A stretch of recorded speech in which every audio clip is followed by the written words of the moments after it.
नमामि धन्वंतराय नमः। Hello guys, आयुर्वेंगे welcome थी। तो गाइस, आयुर्वेंगे चैनल के माध्यम से आज जो हम पढ़ेंगे अपना फॉरेंसिक मेडिसिन एंड टॉक्सिकोलॉजी का एक बहुत ही इंपॉर्टेंट टॉपिक है जिसे हम पढ़ेंगे। वो टॉपिक तो नहीं कहूँगा मैं, एक बेसिक है उसका, क्योंकि सभी चीज़ें जो होती हैं डिपेंडेंट होती हैं वहाँ पर होने वाली जो हमारी इंडियन पैनल कोड है या कोड ऑफ क्रिमिनल प्रोसीजर जो है उनके ऊपर डिपेंड करती हैं। तो क्या आईपीसी क्या होती है, कौन सी आईपीसी किस क्राइम में लगेगी, कौन सी सीआरपीसी आपको कहाँ पर लगानी है, इससे कई सारे एमसीक्यूज पूछे जाते हैं और डायरेक्टली टीचर भी वाइवा में क्वेश्चन पूछ लेता है। तो इन्हीं की मैंने कुछ ट्रिक्स बनाई हैं। मैंने कुछ जो इंपॉर्टेंट आईपीसी और सीआरपीसी हैं वो यहाँ कवर की है। अगर आपको ये वीडियो अच्छी लगेगी तो आप हमारे कमेंट सेक्शन जो आपके लिए ही है उस पर आप कमेंट कीजिए। हम नेक्स्ट वीडियो ज़रूर उस पर बनाएंगे आईपीसी एंड सीआरपीसी पे।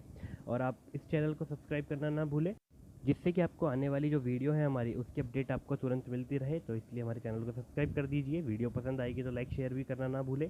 तो आइए स्टार्ट करते हैं आज की जो वीडियो स्टार्ट करेंगे हम। सबसे पहले जैसे कि मैंने आपको बताया सीआरपीसी यानी कि कोड ऑफ क्रिमिनल प्रोसीजर, उसके अंदर दो धाराएं मुख्यतः आती है, CrPC 174 and CrPC 176। This both are related to the inquest. Inquest का मतलब होता है इंक्वायरी, इंक्वायरी यानी पूछताछ। तो पूछताछ जो होती है वो हमारी दो प्रकार की होती है। एक तो पुलिस मतलब पुलिस के स्तर पर होती है, पुलिस जो लोग होते हैं हमारे सिपाही होते हैं, पुलिस होती है वो करती है। एक मजिस्ट्रेट होते हैं जैसे कि डिस्ट्रिक्ट मजिस्ट्रेट होते हैं, सेशन मजिस्ट्रेट होते हैं, जो भी हमारे होते हैं, एडीएम प्रशासन ये सब के लोग जो होते हैं वो लोग करते हैं। तो इसमें देखिए जो पुलिस से ऊपर होता है वो मजिस्ट्रेट होता है, इसलिए जो मजिस्ट्रेट का भार है वो ज़्यादा है, इसलिए पुलिस को 174 का स्थान दिया गया है और मजिस्ट्रेट को 176 का यहाँ पर स्थान दिया गया है। तो इस तरीके से आप ये दोनों धाराएं यहाँ पर याद रख सकते हैं। आइए अब आगे बात करते हैं। तो आगे देखिए कुछ सेक्शंस यहाँ पर दिए हुए हैं आईपीसी के अंदर। अब आईपीसी की हम बात करेंगे। सीआरपीसी में दो ही मुख्य धारा थी, इसलिए मैं सीआरपीसी की ज़्यादा बात नहीं कर रहा हूँ। आईपीसी में काफ़ी धाराएं हैं, उनकी बात कर रहे हैं। तो आईपीसी में देखिए कुछ सेक्शंस हैं, सेक्शन 44, सेक्शन 45, सेक्शन 46, ये आईपीसी के अंदर ही आते हैं। तो देखिए सेक्शन 44 जो होता है वो इंजुरी, कोई भी डेफिनेशन ऑफ इंजुरी जो है सेक्शन 44 के अंदर है, डेफिनेशन ऑफ लाइफ सेक्शन 45 के अंदर, और सेक्शन जो 46 है उसके अंदर है डेफिनेशन ऑफ डेथ, इसके अंदर आती है। तो इसको आप याद कैसे रखेंगे? तो 44, 45, 46 आपने एक सीरीज में लिखा, ब्रैकेट में आप एक देख पा रहे हैं आई लव दिल्ली। तो आई लव दिल्ली का जो आपको लेना है, स्टार्टिंग का पहला अल्फ़ाबेट ले लेना है, I for injury, L for life and D for death. तो यहाँ पर हमारी जो धाराएं हैं आप इस तरह से याद कर सकते हैं।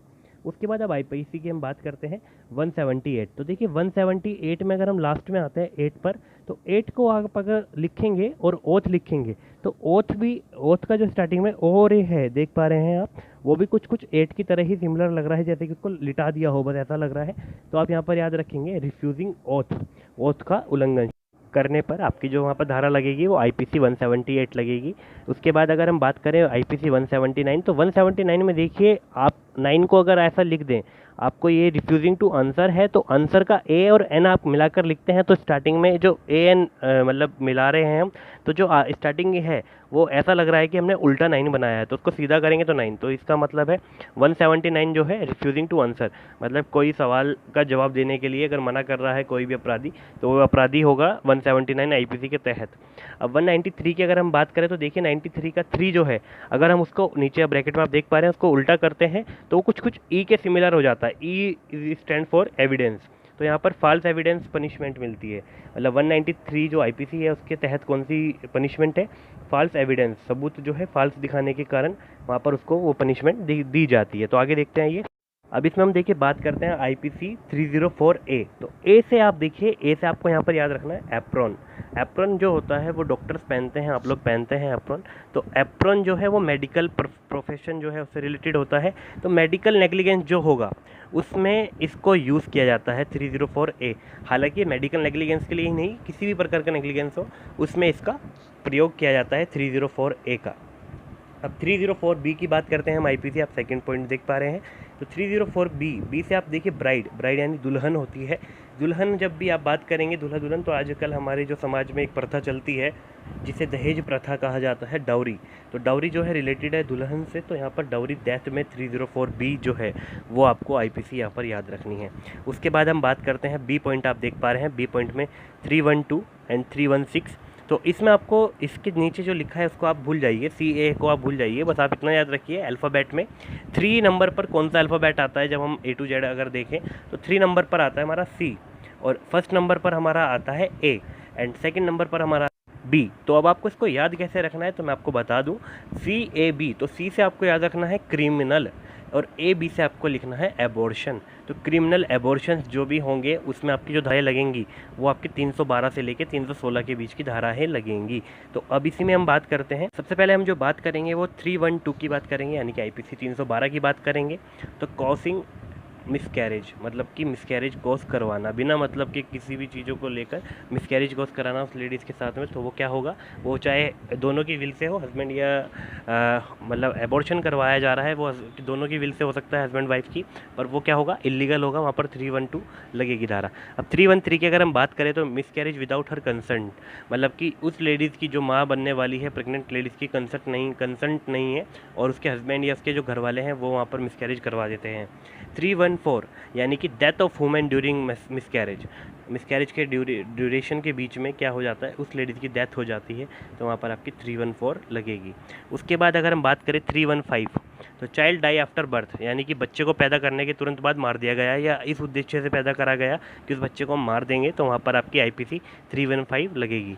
316 यानी कल्पेबल होमिसाइड, बच्चे को मार देना पेट के अंदर ही, तो वो हमारी कल्पेबल होमिसाइड होगी, उसमें धारा जो आपकी लगेगी 316 लगेगी। अब IPC की बात करते हैं, C पॉइंट आप ऊपर देखिए, C में अगर हम बात करें 375 यानी कि रेप के लिए लगती है। इसके लिए कोई ट्रिक नहीं है, ये केवल बहुत ही बेसिक धाराएं हैं, इसलिए इनके लिए ट्रिक की कोई आवश्यकता नहीं है, आप ऐसे याद कर लीजिए। 376 पनिशमेंट फॉर रेप, आपने 375 में रेप किया और उसके बाद आपको पनिशमेंट मिल गई है रेप की 376 में, तुरंत ही इतना घोर अपराध कि वेट नहीं किया जाता, 375 के बाद तुरंत उसको जो है पनिशमेंट दी जाती है 376 के तहत में।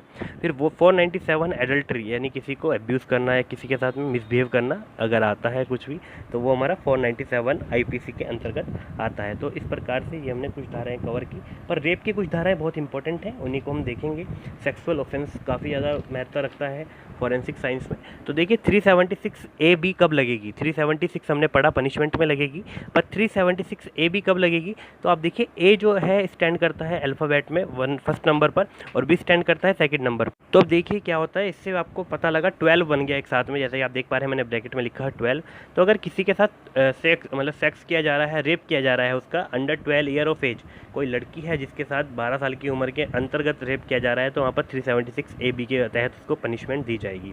376 B कब लगेगी, sex bye husband during separation, कोई डिवोर्स के ड्यूरेशन के टाइम पर जैसे 6 महीने के लिए अलग अलग रख दिया जाता है दोनों दंपतियों को, उस ड्यूरेशन पे अगर वो हस्बैंड अपनी वाइफ के साथ में सेक्स करने की कोशिश करता है, तो वहाँ पर 376 B लगती है। B से आपको यहाँ पर वाइफ, जैसे वाइफ को W से याद रखते हैं, तो आप यहाँ पर उसको W की जगह B से याद रख लीजिए वाइफ, तो वाइफ के तरह से आप याद रखेंगे तो आपको याद आ सकता है यहाँ पर ये।